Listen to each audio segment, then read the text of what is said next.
Straight out the boot room to Wembley, our second home. We come to conquer, no, we never walk alone. We dominate, the cream of the crop, drawing all our strength from the roar of the cock. It's all for one and one for all. Pass a move, we're talking total football. Here we go again, Roy's red machine. Liverpool, the greatest team the world has ever seen. Pass a move, it's the Liverpool groove. Pass a move, it's the Liverpool groove. Pass a move, pass a move, pass a move, pass a move, pass a move, it's the Liverpool groove. Hello and welcome back to the Liverpool Groove. Just wasn't to be on Tuesday, was it? Come up against a very, very good side in PSG.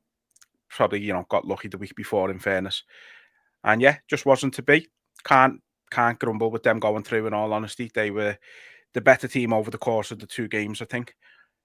First half, I don't think we played very well. I think it was very much still all them. I think outside of that opening 10 minutes anyway, just wasn't the performance we needed from them in that first half. And then second half, I thought we were very, very good, in fairness. Blew them away a little bit. And they obviously still had chances, which they're going to. But yeah, just one of them. It's a difficult one to take going out like that. The game's on a knife edge all throughout. I think by the time it got to sort of the second half of extra time, we were dead on our feet, which killed our momentum, any momentum that we had. And then I think when it got to penalties, unfortunately, I didn't have any confidence in anyone who stepped up after Mo. Fair play. Can't ever knock a player for stepping up and putting themselves forward like that. But I don't know. I didn't have any confidence in Nunes at all, unfortunately. And then I think if Nunes would have scored, I would have had more confidence in Jones. But the fact that he missed gave me no confidence in Jones as well. You just wrapped the game up, so I won't even say anything for once. You're exactly the same wavelength as me. I know your E-Reds have kicked off saying it's not good enough and stuff like that. The fans who went to the game, they weren't, and you seen the cop at the end. Fucking 90% of the people stayed down to clap them off. We sang them off. We sort of brushed it aside that it hadn't happened and started singing about the league and Wembley on Sunday. And that's the right thing to do because we played well. I think over the 90 minutes at home, I think we deserve to win. I think the 90 minutes in Paris, they deserve to win. I think over the course of the whole total, they probably edged it. Fantastic team, strength and power and speed that we couldn't deal with at times. So sometimes you've got to take your hat off and go, they're a better team than us at this moment in time. So fair play to them. I think they'll go on to win it. I also said, I think where we're at in our heads with the league that we're going for, what we're all fixated on, and we've got a cup final. I think most of the teams that are left in it would beat us. I think we'd have got past Villa. But I think if you end up drawing like a Real Madrid or a Barca, or if you play PSG, I think they're all just better than us at this moment in time. As a team, I think they've got systems that could beat us. So yeah, what's the point in killing ourselves for another 5 games to try and get to a cup final when we're settled with the league title? So we come out of that ground thinking the better team won. I think there's other better teams in the competition than us. We probably saved a few legs. We'll have fresh legs going into some games now where Arsenal are going to have to play another 2 games. So that should help us. But yeah, PSG just fantastic. Thought we were hard done by a little bit. Thought the referee was absolutely abhorrent. Yeah, he was. Hope to never see him again. Absolute cunt. But again, I think the first 15 minutes, the first 13 minutes before they scored, atmosphere booming, the team were up for it. And then their goal was just a shock. It was the first time they'd really touched the ball and they got through it that easy. And, we were clinging on to try and get a clean sheet and nick a goal. And we just knew from then on, like, it's going to be a hard fucking 75 minutes, you know what I mean? And then we ended up playing 120 extra time, as you just said then. I had no confidence going to extra time. I said to the lad next to me in the cop, I reckon these could score 3 or 4 here and fuck us and embarrass us because we are dead on our feet. We put everything into not going to extra time. You could see the last 10 minutes they started like slowing the game completely down and proper time wasting. And we were just trying our best to get that goal, but never came. Thought the penalties we missed were terrible penalties. I think the stadium's part to blame for Nunes, because a reaction like that when a fella has got the balls to go and stand up and take a penalty, you could hear the negativity from the sidelines. The whole ground shuddered. There was lads turning around, not facing the pitch. I think that bled onto the pitch. I don't think it was a desperately bad penalty. If the keeper goes the wrong way, it's a goal, isn't it? Just look at the draw with penalties. The stupid run-ups need fucking off. The run-ups, the delaying of it is just a load of bollocks. But again, hats off to the lads who had the balls to step up and take a pen. Gutted they missed, but I think everyone on that ground knew Nunes was missing. It was destiny. But yeah, fucking in a nutshell, lad, the best team went through. We did our all. I think we're going to feel it on Sunday because we put an absolute slog in to try and get that result. I think if we'd have scored in the 90 minutes and won the game, we'd have deserved to have gone through, but wasn't to be. Onwards and upwards. League title and a cup final still, you know. And I know all the media and that are saying, like, they're out the FA Cup, they're out the Champions League, they can only win the league and the Carabao Cup. They're like, you're a fucking mental. The narrative to swerve it and make it sound bad that we might only win a league and a League Cup, a double, is just pathetic. But I'm not even rising to it. I'm just taking it on the chin and buzzing off it because it's pathetic. Yeah, I've ignored all that. Like, you know, Liverpool can only win more trophies than anyone else in the country this season. Oh, fucking hell.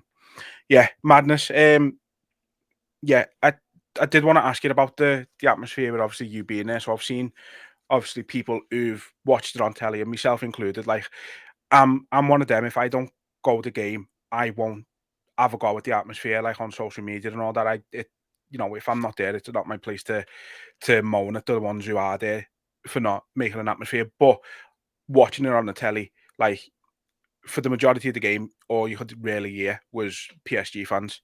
Now I've seen people who were in the ground saying, like, you know, where I was sat, it sounded boss. We were singing all game, this, that, and the other. And obviously, it's different when you're sort of in that isolated area of the stadium kind of thing. But for you being there, what was the atmosphere like as a whole? It's hard. Like, my voice is still croaky, so I've given my all. I've tried my best.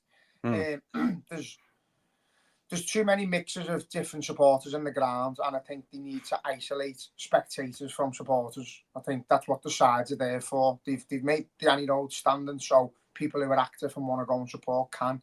They've done the same with the COP.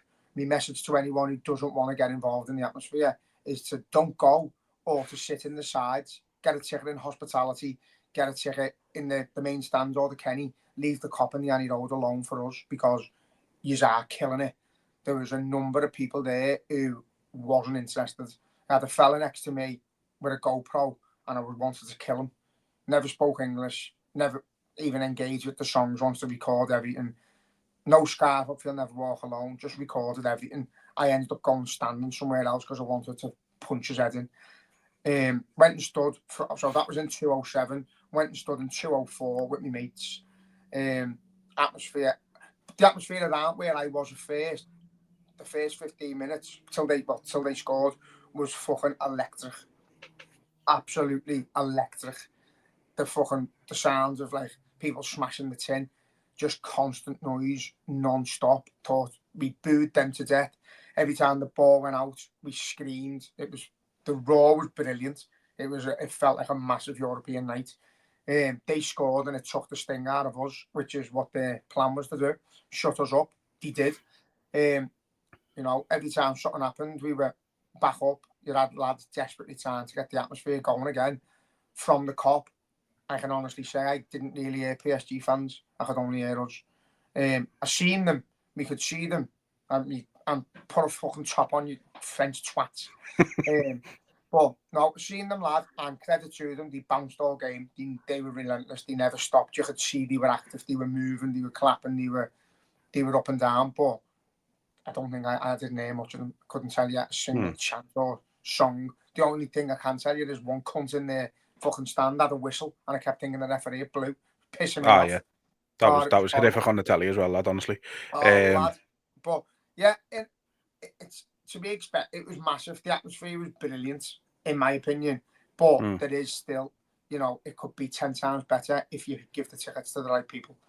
And I'm not just saying foreigners, I'm not saying first timers, because I know some first timers go and they give it their absolute all. I know people who've dreamt of walking into a stadium like that, well, walking into Anfield and witnessing the Kop.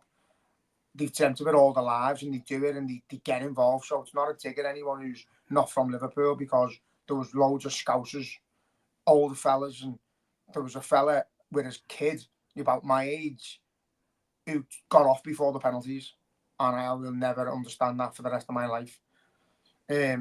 Absolutely baffled, fucking bizarre. But yeah, it's just, if you're going in the match to spectate, go in the right stand, go in the main stand or the Kenny. If you go in there to get behind the team and give absolutely everything you've fucking got, then get in the Kop and get in the Annie Road.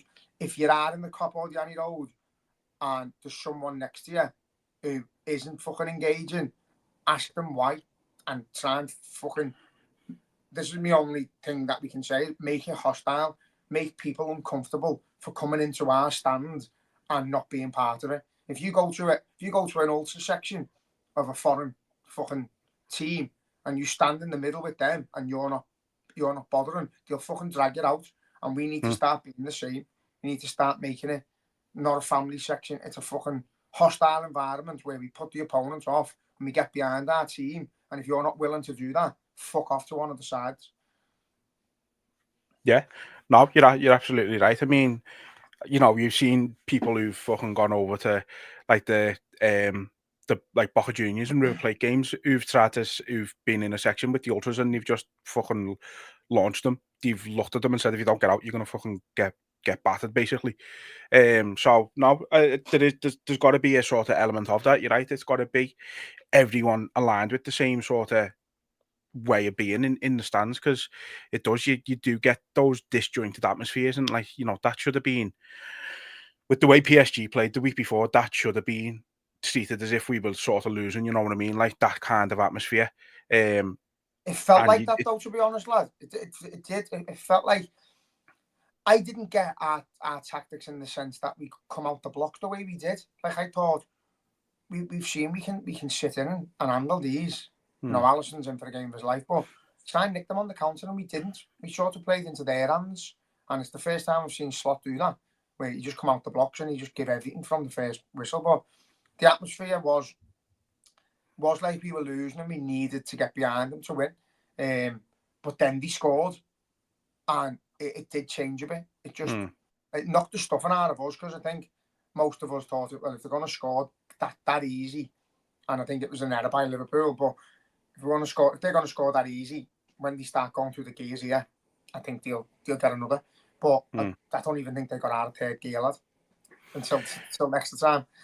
I know. They're a good team. I think I underestimated them, in all honesty, before the first leg anyway, not necessarily this week, but before the first leg, I severely underestimated them. I'm thinking it was still, you know, the same PSG. You needed an Mbappe, and Neymar, and Messi, as Zlatan, even going back a bit further, a Cavani, to pull them out the shit, a sort of a pinnacle of the team who's just doesn't have to play with the team, if you know what I mean, and just rescues them.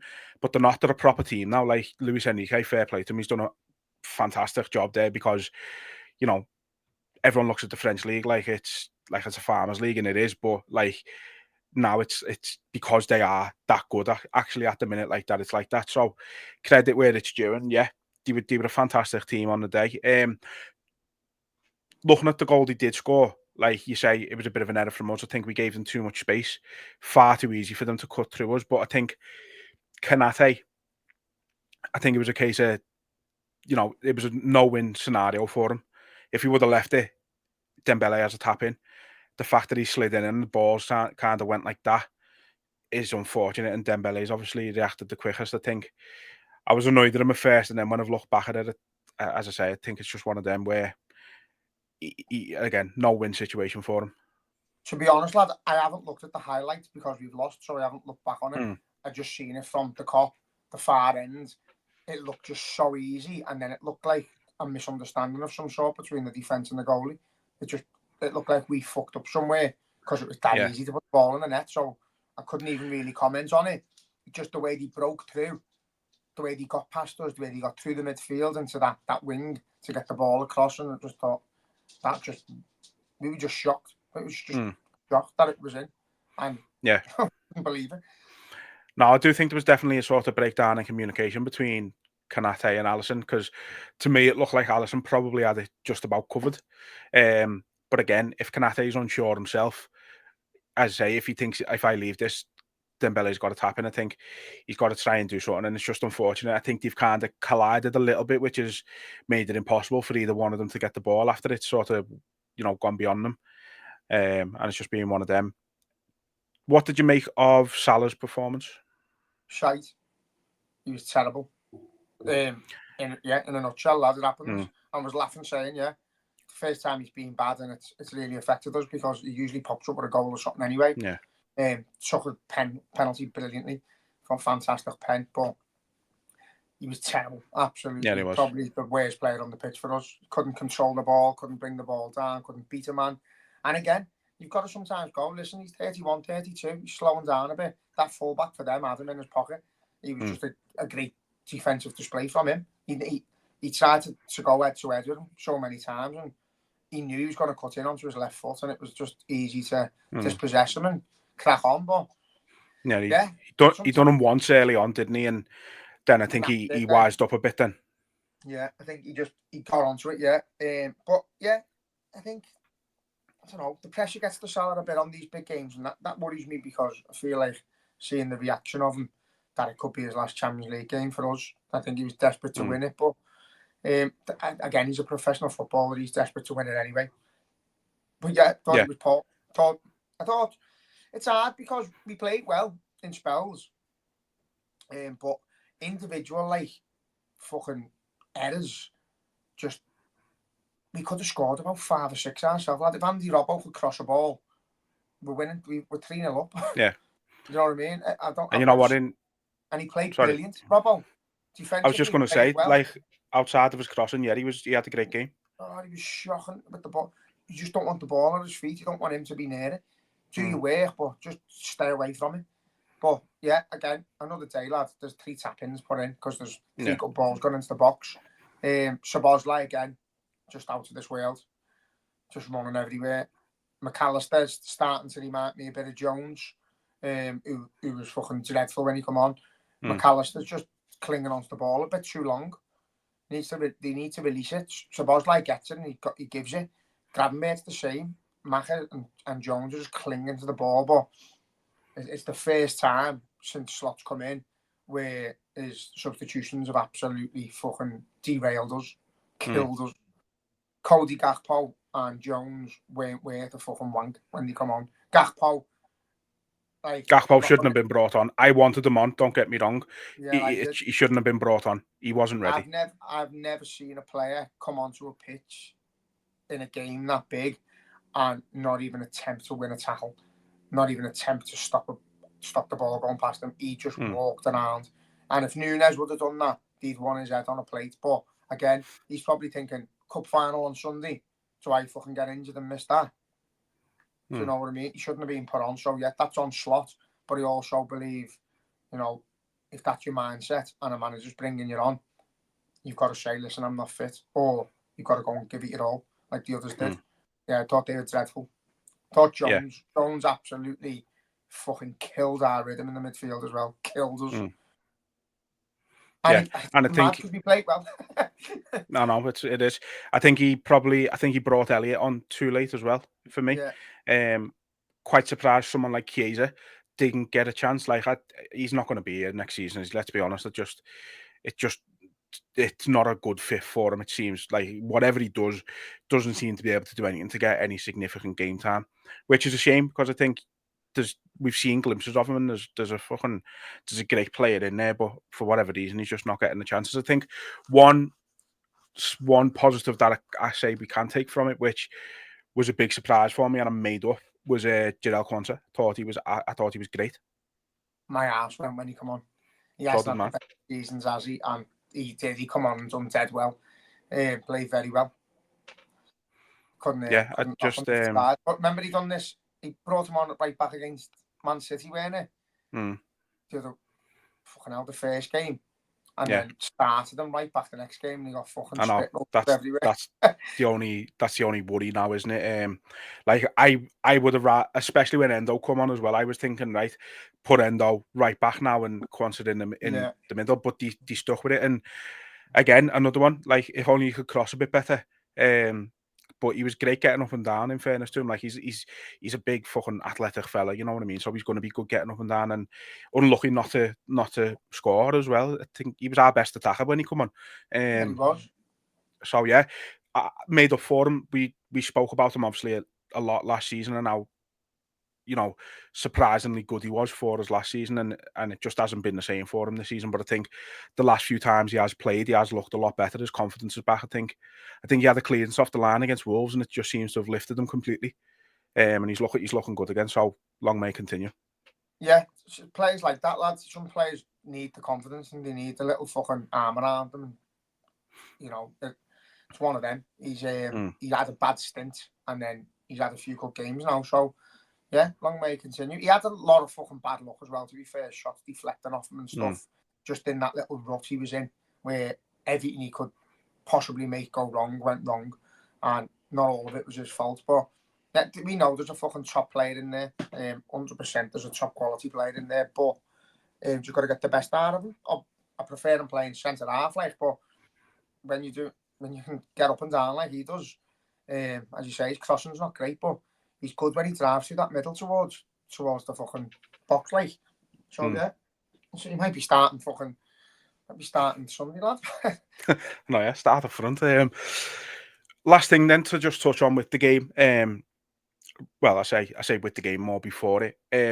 What did you make of the club's or whoever's decision it was to change the route of the coach?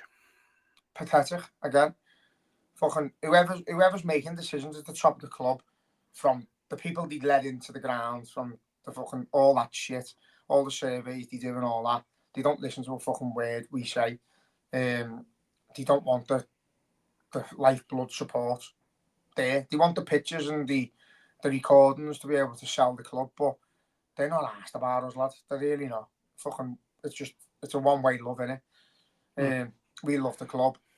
Well, the fucking, hopefully the players and the manager appreciate us, but the owners don't. They just want to go. I think it's I can't understand why they've done that. It's not for health and safety reasons, because there was people still on the Annie Road. The Annie Road was rammed, absolutely fucking jam-packed. I don't know what the decision was made for. I mean, I have seen online, and again, I don't know if we'll ever really know the actual truth to it, but I've seen online that it was apparently a police decision for that to happen, but it makes no sense. If it's a police decision, then surely they disperse the crowd on Annie Road, you know, at the same time. At least you'd think so. So I don't know. It's just another. If it's come from the club, it's just another out of touch decision from people who just don't understand it. We haven't got football people working at the very top of the club. We have businessmen working at the very top of the club, and that's, you know, there needs to be somebody there, and it's difficult. I understand it, because it's like, you know, in fairness, they're not just going to go and get like fucking me or you and go, right, look, you're going to go and work directly under John Henry and Tom Werner. You're going to tell them on everything that the club's supposed to be. It's not going to work like that, obviously. But there does need to be somebody who understands the city and just football in general, and big nights like that, advising these decisions better. But that's why we've got, like, you know, the Spirit Shankly. I've got a member on the board of Liverpool now. That's meant to, like, things are meant to be run by him, but, you know, even they're getting bypassed at times. They do loads behind the scenes, and they take some shit, because there's a lot of shit going on in the fan base that where a load of fans aren't happy about things. But it's like any union. You can't go and defend someone who's not in the union. Do you know what I mean? You can't take something someone said. You can only work alongside them if they're in the union. So that's my advice to people: join the union. And if you've got any issues, you are pissed off at not being able to get tickets, or you're sick to death of the wrong people having tickets, or the way the club are behaving and stuff like that, then join the union and fucking and back them, and they'll try and back you. But I've heard too many fucking horror stories in terms of the older fans that have been going for years just getting fucked off with the newer fans. My uncle's one of them, lad. My uncle's fucking had a season ticket since the Shankly days. He's always gone to match. He's in the photograph of Shankly with St George's Hall. He's been everywhere with the club. And he made a mistake on his online form because he's not fucking online savvy. Yeah. Clicked the season ticket and didn't click the Auto Cup scheme. So went to stadium straight away to speak to them to see if they could do it for him, and they fucked him off and said no. So and that's it. That's he's gone to every single home game or bought a ticket for every single home game since like the 60s. And that's it. Like you said, they just like that. Like I said, they don't care about these ones. It's the ones who do come in and fly over and, you know, get the packages by the travel companies where you get your ticket involved and you get a few days in the city and you go in the shop and you spend 300-400 quid and then you go and you take it all in, and that's great. Like we want to be a global club. We wouldn't have. It comes with being a successful club. So, like you said before, like the global aspect of being a fan of Liverpool is not an issue. It's the ones who aren't acting how they should be at the game. Like you said, and we're seeing it more and more. Like how many TikToks you're seeing getting made at the game and that, and then they're coming on, and then like I just if I'm scrolling TikTok, because obviously I have it like this and like me other podcasts and stuff like that, and then if I'm scrolling, I see anything like this, I just block them immediately because it's like I don't want anything to do with you ever. Go away. But that's what it is. It's like, yeah, have fun at the match and that. I get it, but like, be part of it. Don't say I was there. Say I was part of it. Exactly, lad, and that is the problem. People are like, and again, people are taking photos and recording like at nothing point to the game's absolutely fine. You know what I mean? If there's the ball's gone out or someone's injured, snap a photo, do what you want if you want to send it to your mate. But you can take a photo and sing. You can record and sing if you're desperate to. But there's just there's just a disconnection from what the club wants and what we want. We're completely not on the same wavelengths. For me, the COP should be centralised around young kids. Should be kids like fucking 14 to 20 should be able to go and get fucking 15 tickets and all stand together in the middle of the COP and start the atmosphere. The lifeblood should be a percentage that go to foreign fans. So it's like a luxury again, where you know you've been to Anfield, but you've never been on the COP because you're not meant to be in the COP because you're not going to sing. But yeah, have a percentage of the COP can go to them fans, but put them in a section as well. Put them together, give them the first 5 rows if you want. Let them go and sit and spectate and we'll stand up behind them. There's just got to be a better organisation about it. You know, we all want to be together. We want to be with our mates. It's a standing COP and you've got people wanting to sit down. And, you know, there's people who are older who can't stand up anymore, but they cling on to that COP ticket because I understand it's fucking heartbreaking parting with something like that and admitting you're too old, but you've got it because you're killing it for other people. Accidentally killing the COP because you still want to be in there when you can't be part of it. And I know fellas there who they find out on the day if they're in the COP or sitting down, and if they're in the COP, they give the ticket away because they can't do it anymore. And I think that's brilliant. And as horrible as it must be to have a ticket and not be able to do what everyone expects of you, you know, it's just the right thing to do. And it's just like I want to know what the thought process is as well, because like if you get a ticket for the COP and know that it's standing, and you think to yourself, well, I want to sit down. I'm still going to go in the COP, but I want to sit down. Like, why? If you're not going to be able to see, if everyone around you standing up, you're not going to be able to see. So what's the point anyway?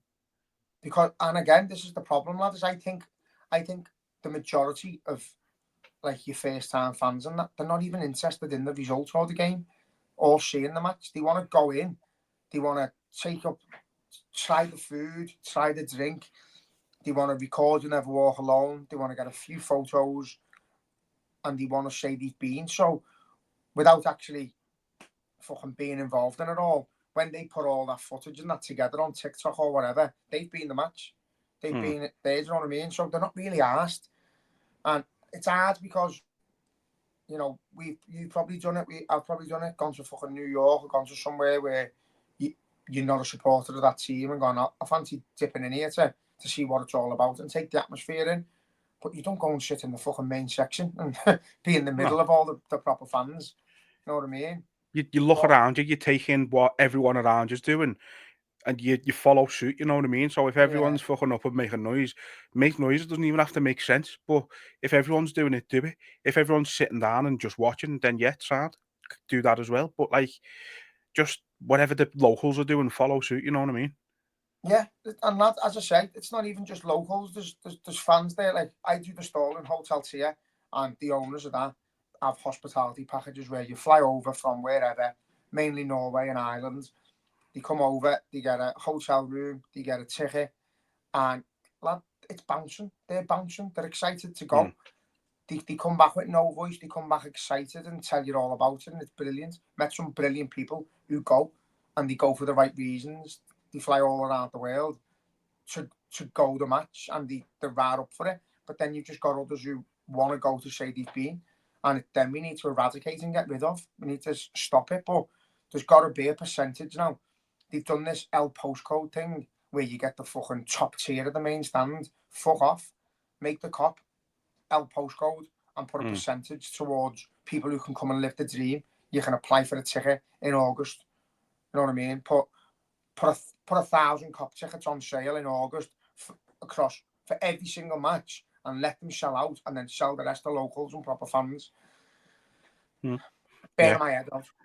I've had to phone the club today, hospitality, to try and get a hospitality season ticket so I can go to the match with me dad, and it's $5,000 each. And I've had to speak to the club today, and there's a waiting list for that, because that's how desperate we are to be able to go together, and we can't. Can't get anything in our name. The memberships are pointless. You've got to fucking be Einstein to know when tickets are going on sale and when ballots are available and when you can register. It's a fucking nightmare, lad. And I'm not savvy online. I haven't got a fucking clue. I've got mates who you've got to just check. You're checking every day, and it's got tickets available, and then it comes up Liverpool versus Everton women, and you're like, fuck off. Just put the men's in one section, put the women's in a section, put the hospitality in a section, put the fucking scousers in a section. Just fucking give us some tickets. Fucking fed up. Right? We're going to Wembley. I'm not. Well, I couldn't get a ticket. But obviously not. That was coming after all that, wasn't it? Yeah, no, something's got to change. But let's move on. We are going to talk about Wembley because the episode is called League Cup Final Preview, so we will get to it. Before that, though, little bit of a different subject, and one, obviously, it's always a bit of a difficult one to talk about, but it is something we got to bring up even briefly. So yesterday, there was obviously the news that broke. If you haven't seen it, I've only seen it recently myself, in fairness, but broke yesterday that there's not going to be an inquest basically into there's not going to be a misconduct inquest into the police at Hillsborough.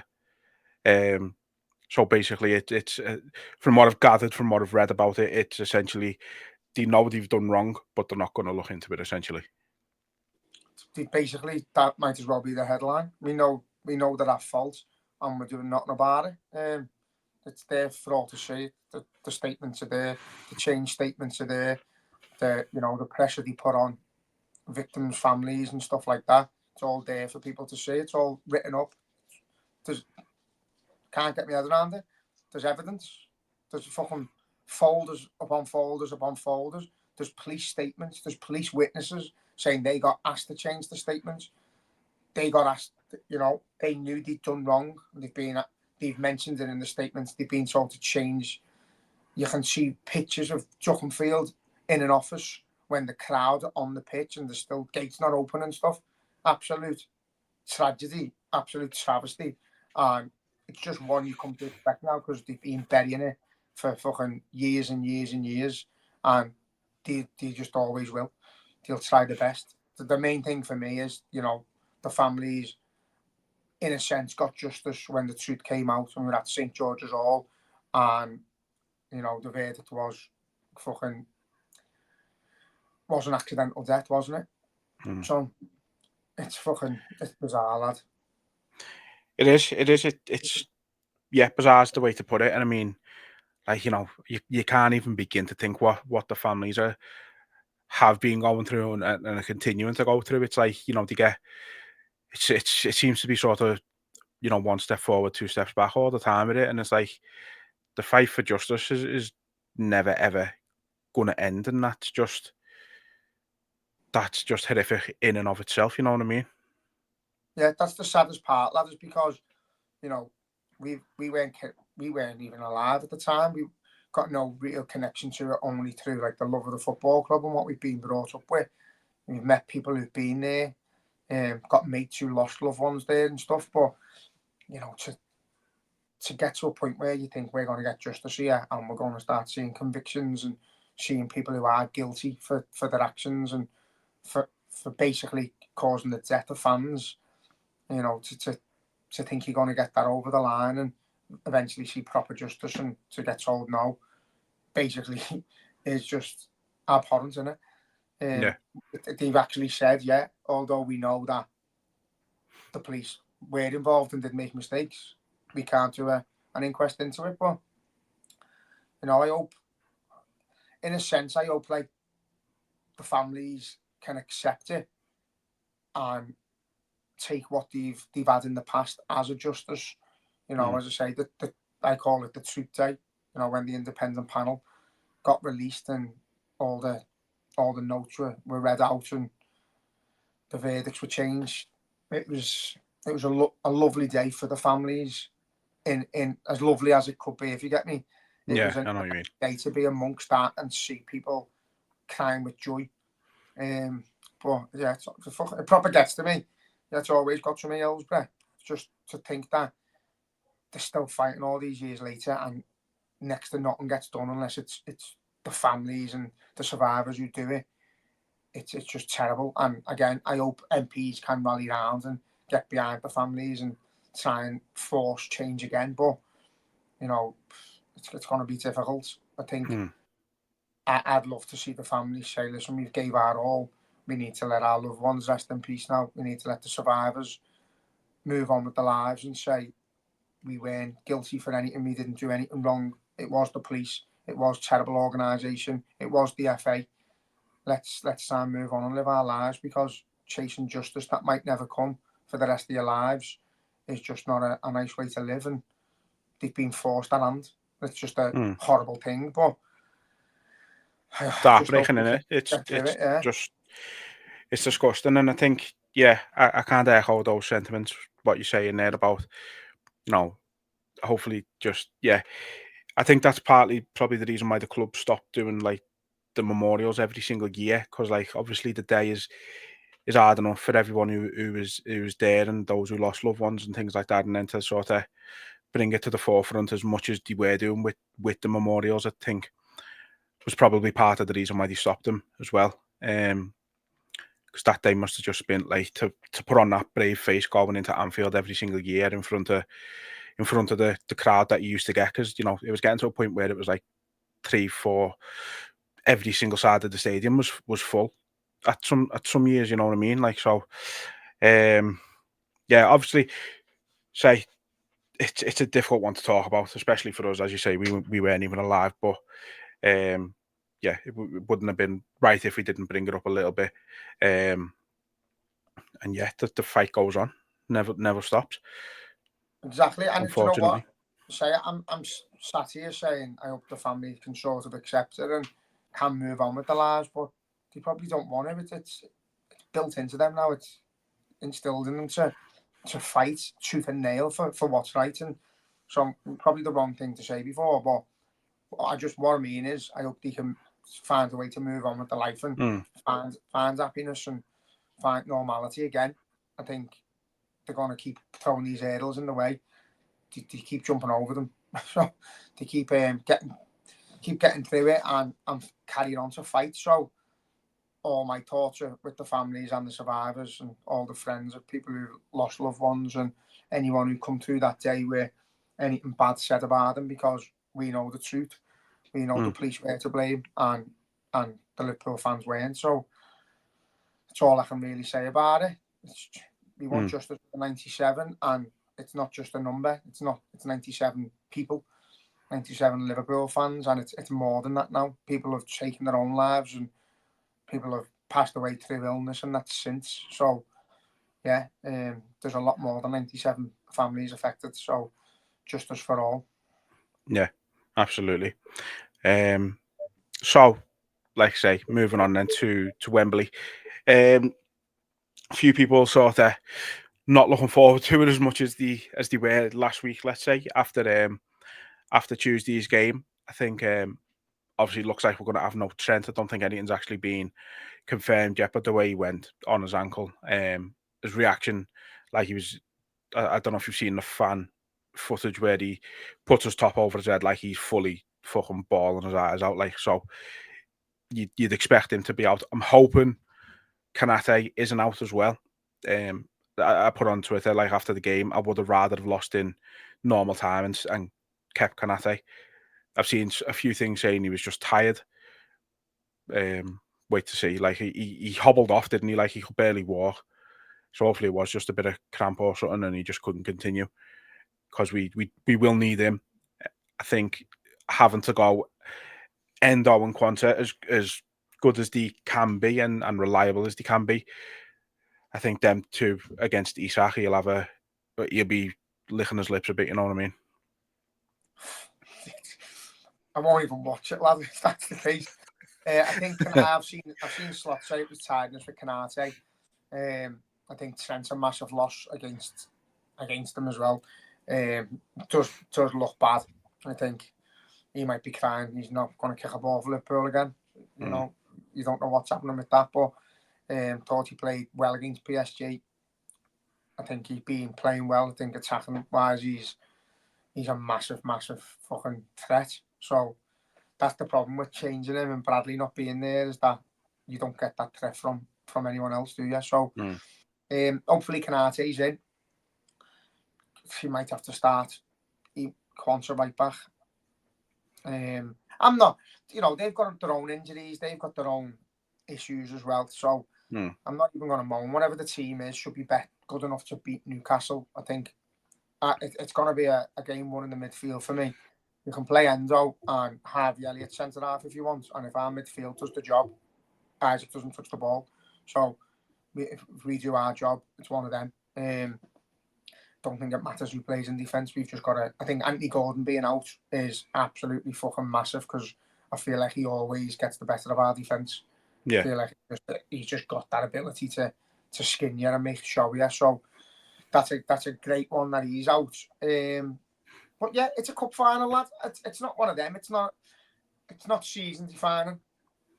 If had we gone out the Champions League, we were fourth in the league, then it's like you're desperate to win this cup. You really want Arne Slot to get a trophy in his first season. The league's not guaranteed, but we're not doing too bad in it, are we? So yeah, it's not a season definer. I think Liverpool versus Newcastle, I think all the odds are in our favour. We should be beating Newcastle, but it depends what Newcastle turns up, because they can be brilliant on the day as well. But it should be a boss occasion. It's their first cup final for fucking years. Even the Evertonians want us to win, which is fucking mad. Not for long. They say they do, but they won't. Yeah. No, I mean, obviously they were in the final a couple of years ago, weren't they? United beat them. They had to start Karius in goal, which, thoughts and prayers over that. Yeah, it's gonna be a hard game. Like you said, it depends what Newcastle turn up. They're a team who can put 5 past you. They're a team who conversely can have 5 put past them. So, yeah, it's gonna be a hard game if you're not. But like you say, if you're not up for a cup final, then what are you doing? Exactly. As soon as that PSG game ended, and again, I said to me, darling, if we'd have absolutely mauled them and got beat 1-0 and went out, I'd have come out fucking gutted, because we'd have really, really deserved to win. Had they absolutely battered us to a pulp and swatted us, I'd have come out absolutely gutted that we got embarrassed. I think it was just like the way we went out was harsh, but it could have went either way. So come out the ground, go and listen. It's fucking not the end of the world. A better team have scraped through against us. and we've got a cup final Sunday, and we're top of the league by miles. So, fucking hell, if you can't be happy, if you're going to go home and sulk, and I have people arguing with me on Twitter, so I won't say too much about it because they've messaged me and sort of apologised, saying they'd had too much to drink and they were on a down because they loved the European Cup and that. Like, we've all done it, it's fine. We can all react to games where you think the world's going to end because we've lost a game. But I was just dead fucking sound. I was just told it actually is what it is. There's not fuck all we can do. There's not much we could have done to change it. I don't think we've been hard done by the referee in a sense, but I think they had situations as well where they have been. So just not to be on the night. Got a cup final to look forward to on Sunday, and as you say, if there's people nervous and not looking forward to it and would prefer we weren't there, then again they can sit in the sides because they shouldn't be amongst us. No, it's I can't wait for it. No, I can't. I mean, Liverpool, we love the fucking League Cup more than anyone. Record winners, defending our trophy as well. Like, I don't think anyone's done that in a long time and retained it. I know City had that run where they won it like 4 years on the spin, but since then it has been a bit more open.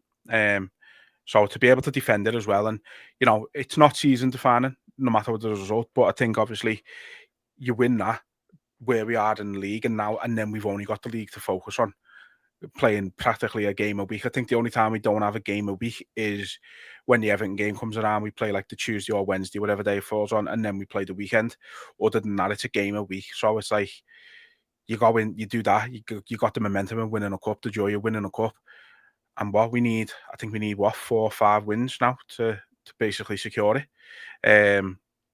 It's fucking like it's mad, isn't it? Like, who'd have thought at the start of the season, no Klopp, slot coming in, the unknown, and then you sat here in March about to play in a cup final, which I think we were all I think if you would have said we would have got to a cup final this season, I don't think anybody would have really argued. I think we were always capable of that. But then to be able to say, win that, and it pushes you on to go and win the league, then when you're 15 points clear, is fucking never, ever in a million years thought I'd be saying that at the start of the season. Now, when we discussed it, we said, a run in Europe, and to be fair, the run in Europe hasn't been as long as we expected. I think the way we participated in the league stage, we were top of everything for a point. It's just a fucking false pretense in it because we were the best team in the league stage, but we're by no means the best team in the competition. And that's what happens with the knockout stages. They show you flaws, and unfortunately. But again, if Arnie Slot, we are gullible and we are so passionate that we believe we could have won a quadruple, and then you go out the FA Cup to Plymouth and you're like, let's just go and try and win the treble. Then you're out the Champions League, but it's not like where everything's just dropping off. I'll eat this cap if we don't go on to win more than one trophy. That's all I'll say. But yeah, we discussed it. Arnie Slot's got to come in. He's got to try and win a cup, and he's got to finish in the top 4, and that's a fantastic season. No signings. Fucking I'm fucking froze there. He's had no signings. He's had no real support from the owners. He's just come in. He's inherited a team that he's believed he could work with. And yeah, he's got us to a cup final, and we're absolutely flying in the league. So if you'd have offered us this now, and we were, say for instance, 5 points clear in 4th place now, we'd have bit your hand off.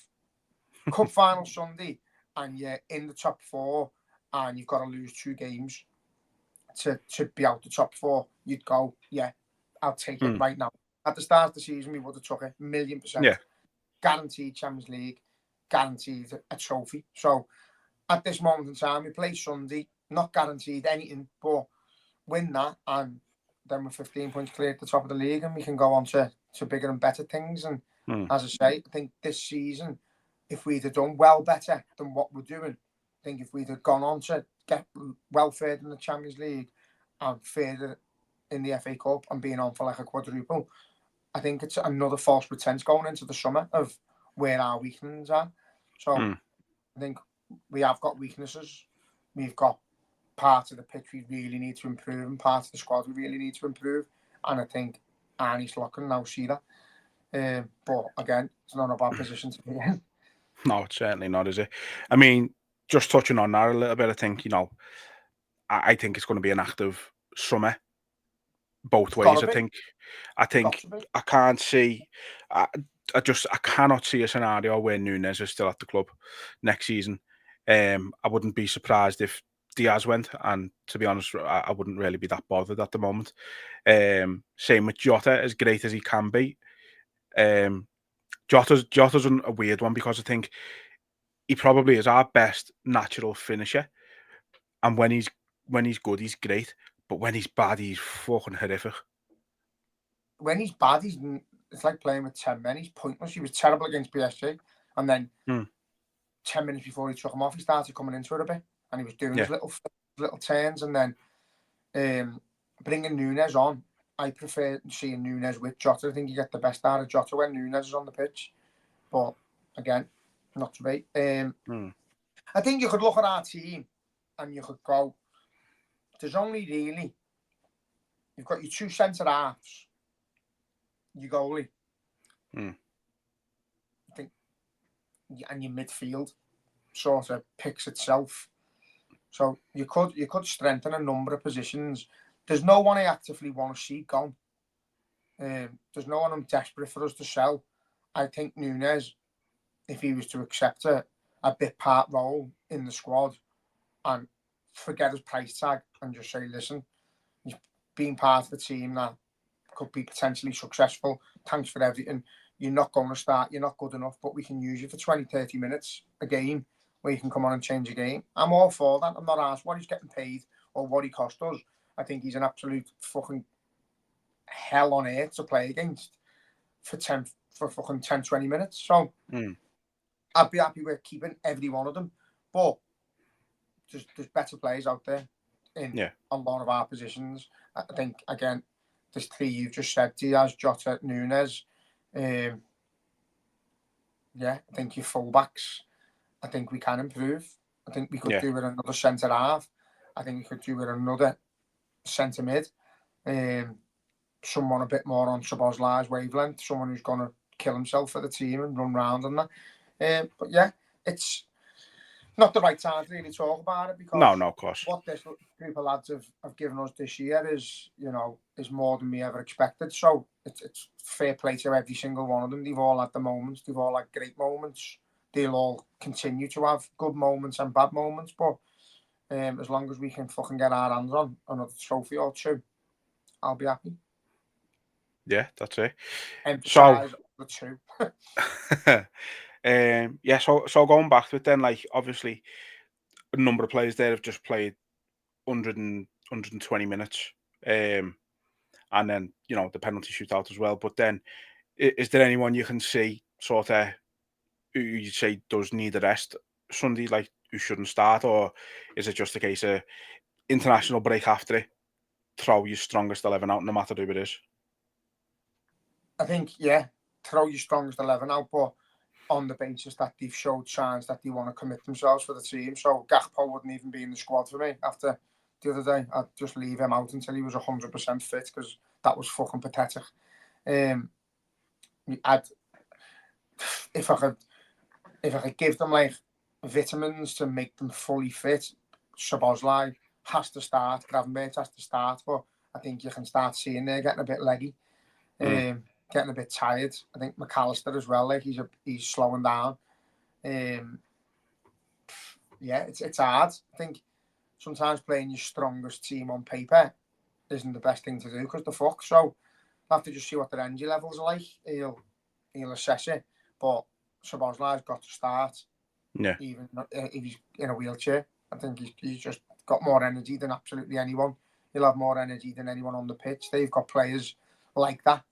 He'll just run and bust the gut and lean on you and fucking foul you, and we've got to do the same. So go strong if you possibly can.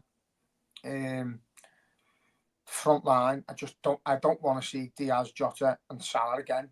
I'm bored of it. No, it doesn't really do much at all. No, I just don't want to see it anymore. And I'm bored stiff of seeing it. So yeah, and the thing is with Diaz is like he flatters to deceive. Like, so I don't think he's on the same level as a Doku or anything like that. But he has games where he's very much like that. He looks great beating a man and dribbling and things like that. And then when it comes to actually putting the ball where it needs to be, he just can't deliver. He frustrates me because even the other day, there was times where he's at the edge of the box and he's beat the man, and then he's done like a Cruyff turn to go back towards the corner flag, and you're like, you're fucking nearly in the box. Yeah. Go, carry on going. What? Like, why? It just frustrates me. Some players just love to be on the ball, and they'd rather be on the ball for longer than make something happen. And I think him and Jones are similar. They'd rather just stick to the ball than play a first time pass forward and get us on the front foot. So, yeah, it's going to be, this is fucking sound like a dead negative podcast considering the final. And, you know, we potentially win the league. But, yeah, and it just, we should be playing free-flowing footy. And when we do, for the moments we do it, we look fucking out of this world. But it's not happening enough. And I think that's more of a personnel thing than a tactical thing. I think as the season's gone on, players are doing it less, and I think that's on the players and not the manager. I don't think he's telling Diaz to beat two men and then go to corner flag. You know, I think he's expecting that's just his style, kind of thing. Curl it round, but he just won't. Just doesn't happen. But I just don't. I'm just bored of Diaz and Jota together. I think it's hard because I think what's happened with Nunes, I think he'll be et up about the penalty miss. Yeah. He's got loads of shit online again. Say the fan base before he took the penalty was just grim. I think he's the type of player that needs an arm around him at the moment. So I hope the squad are doing it. I hope the proper fans have still got us back. You know, whether we want him here or not in the summer, got to put your arm around him and thank him for what he's already done. He's made a few mistakes. He's cost us a few fucking games here and there, but he's been a hard working fucking fighter for us. So if he starts and he's on one, we win the game. If he starts and he's in himself and he's in a shell and he's sulking, then it's like playing with 10 men. So it's difficult for Arnie Slot, but again, we're coming to the end of the season. Play your best fucking team. Let's go and run them fucking rabbits and let's twat them. Yeah, and I'd say I wouldn't say it's a negative podcast or anything like that, but I think it's obviously, I think, like you say, the energy levels are starting to dip a little bit, which is understandable. Like the way we've played, and obviously, I think it's been a weird one, because like, you know, Newcastle and City, the two games before Southampton, I think it was, wasn't it? 2 games then were two of the best performances we put in this season, and then all of a sudden it's like, we PSG all over us in Paris. Southampton game was just, I think we just didn't treat them with enough respect in the first half. We treated it as if, right, we should be just blitzing these, so it doesn't matter this first half, and they took advantage of it. And then obviously Tuesday, as a fan, it deflates you going out like that. Like I say, I think I wouldn't have felt as bad if we'd have gone out in normal time. As I say, I think we wouldn't have had the issue with Kanate, and you know, the players' legs aren't as tired. I think it's just, you know, you're just sort of raising the slight concerns that the fans are talking about at the minute, and it's right too, because we can't sort of delude ourselves and thinking, this is our best team and they're all fucking boss, and they are. But like, if the legs are fucked because they're playing 90 minutes week in, week out, every single game, like not getting a rest, then they are going to start dropping off a bit. So there's got to be that element of protecting them, but at the same time, if they say they're good to go, then you've got to trust them on that and hope that they can put in the performances we know they all can do. Because if every one of our fucking players turns up on Sunday and plays to the level we know they can, then we could absolutely blitz them. But you know, football unfortunately isn't quite that simple, is it? No, you're right, lads. I think that's the thing with us, is that again, Southampton didn't play all that well the first half, and he needs to kick up the arse. But the work we put into that first leg against PSG, even though they had the ball, we were fucking chasing shadows. We killed ourselves, and then he's gone practically full strength against Southampton, and then we played them again. So I do expect us to be tired, but you know, we've got Wednesday, Thursday, Friday, Saturday off. They will be resting and recovering, and we'll just see how they are. You'll know from the first 10 minutes how they are, but it's a cup final against the team that we would all probably say we should be beating. We're going into a cup final with DNA that wins trophies, and they haven't got that. So we should be going in with an arrogance that we should be winning the game, not being like disrespectful towards them, but showing them what we're made of. I don't want to see us going in and trying to cling on and letting them have the ball. Let's go out and try and kill them. Go out and blow them away. Get a few early goals if we can. Put the work in until we need to take the foot off the gas. If that's a potential thing. It's Liverpool, Newcastle. It's never, ever easy. It's never, ever fucking 0-0. It's never boring. It's never boring. So it's going to be a roller coaster of a game. I just hope we go into there with a different mindset of that. This is Liverpool. We are coming into this final to win the cup by playing football, by outbeating you, outplaying you, outfighting you.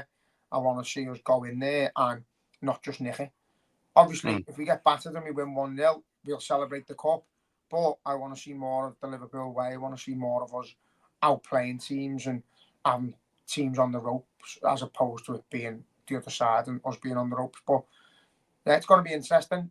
I think that forward line, as I say, I'd probably like to see Nunes and Jota and give Jota the benefit of the doubt that he's just better with Nunes. See what happens. The bench is going to have firepower on it, so if it's not quite gone well, got players to bring on. Gakpo should be a bit fitter and a bit more committed, hopefully. So, shall we go? Yeah. No, it's like I say, it might not be coming across right now, but like I am actually properly buzzing for it. Like, looking forward to it. Tell your face. No, it's hard because, like you said before we done the podcast, we don't want to talk too much about PSG and negative things. But when you do get talking about it, the likes of the fans and the atmosphere and that, you just get a passion and you need to get things off your fucking chest. The likes of talking about transfers and all that was probably a bit stupid because we're about to play a cup final. But that's why we are who we are. We just talk shite and see how we go. We just float around. So yeah, we're in a cup final on Sunday. It's mad. It's a mad feeling again. I said to you about PSG. The first leg wasn't up for it. Wasn't that arsed. Then I seen us how we performed. We nicked the win. Was proper up for it. Was proper keen as fuck to see us go through. Never went through. I'm usually a sulker. I'm usually home. No pub. Straight home. Straight to bed. Gutted. And I wasn't. I felt all right. Because we've got things to look forward to. Because we've got cup finals to look forward to. We've got plans to make and mates to see and loads of memories to make. So that's the beauty of Arnie Slot's Liverpool. We're winning games. We're making the fans proud. As I say, not necessarily always playing the best football, and I want to see more better football. But this is a team he's inherited. I think you're going to see the tweaks that are needed in the summer. And for now, we've just got to go and enjoy Sunday's Cup final and the title running because there's loads more fucking memories to make. Yeah. So when we're back next week, we'll be 11-time winners of the League Cup anyway. So I'm looking forward to it. Myself, but I've got my medal ready. So we'll wrap it up there for today. As always, if you are watching on YouTube, please do hit that subscribe button. Follow the channel. Make sure you never miss an episode. Same wherever you're listening to your podcast. Make sure you're following on there so you don't miss anything from us. The Twitter and everything, any social media you want to follow us on is scrolling along the bottom there. So make sure you're following us there as well. And yeah, as I say, next time we come to you, hopefully we'll be 11-time winners of the League Cup. But until then, up the Reds. Up the Reds.